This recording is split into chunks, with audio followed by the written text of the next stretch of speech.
নমস্কার। আজকে একটা অন্য বিষয় নিয়ে একটু কথা বলতে এলাম। যারা আমার ফেসবুক ফলো করো এবং আমার ফেসবুক গ্রুপ, আমার হোয়াটসঅ্যাপ গ্রুপ রয়েছে দুটো, সেখানে যারা রয়েছো তারা দেখেছো আমি কিছু রিলস পোস্ট করেছি আজকে খানিকক্ষণ আগে এবং কিছু ভিডিও পোস্ট করেছি শাড়ির। তোমাদেরকে জানানো হয়নি গত 14ই মার্চ থেকে আমার সঙ্গে কেউ বা কারা একটা দুর্ব্যবহারে লিপ্ত রয়েছে। সেটা হচ্ছে যে আমার ফেসবুকের অ্যাকাউন্টে গিয়ে তারা রিপোর্ট করছে আমি নাকি ফেক নামে, ফেক ছবি নিয়ে, অন্যের ছবি ধার করে এবং অন্যের নামে ব্যবসা চালাচ্ছি।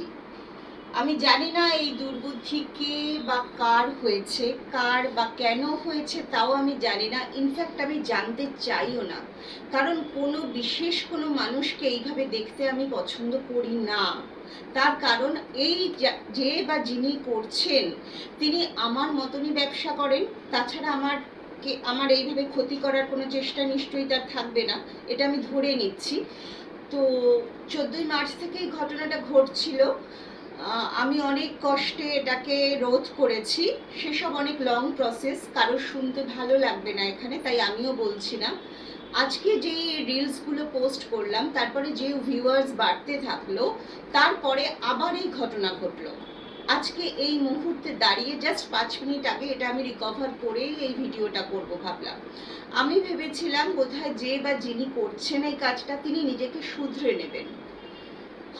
হয় না অনেক সময় মানুষের দুর্বুদ্ধি চাগার দিয়ে ওঠে, মনে হয় যে কারোর একজনের ক্ষতি করে ফেলি, কিন্তু এইটা বোধহয় মানে আমরা ভাবি না তখন যে কারোর ক্ষতি করতে গেলে নিজের ক্ষতি হয়। সেটা অন্য প্রসঙ্গ, সেটা যে যেভাবে বিশ্বাস করেন বা ভাবেন তার ব্যক্তিগত ভাবনা, আমি এ বিষয়ে যাচ্ছি না। তবে এই মানে আমি বুঝতে পারলাম তিনি এখনো আমাকে ফলো করছেন এবং এই কাজটা উনি করলেন। আমি জানি না, আমি আবারও বলছি কে, কিন্তু যেই হন আমি অত্যন্ত শোকাহত এই ঘটনায় যে কেন এটা করছে আমার সঙ্গে। আমি কারোর কোনোদিন কোনো ক্ষতি করার চেষ্টা করিনি কোনোভাবে, আর ব্যবসার মধ্যে দিয়ে তো কোনোভাবেই নয়।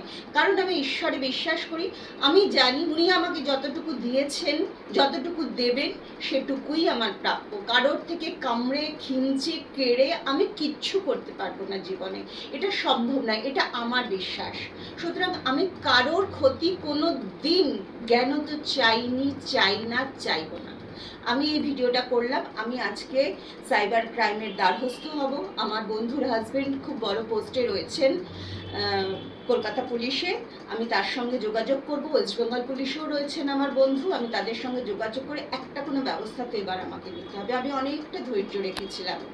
তাই বন্ধুরা, তোমাদের সঙ্গে এই কথাটা তো শেয়ার করতেই হবে, কারণ তোমরা আমার সুখে দুঃখে আমার যাপনে সব সময় পাশে ছিলে, পাশে আছো, পাশে থাকবে। সঙ্গে থেকো, ভালো থেকো, আবার দেখা হবে।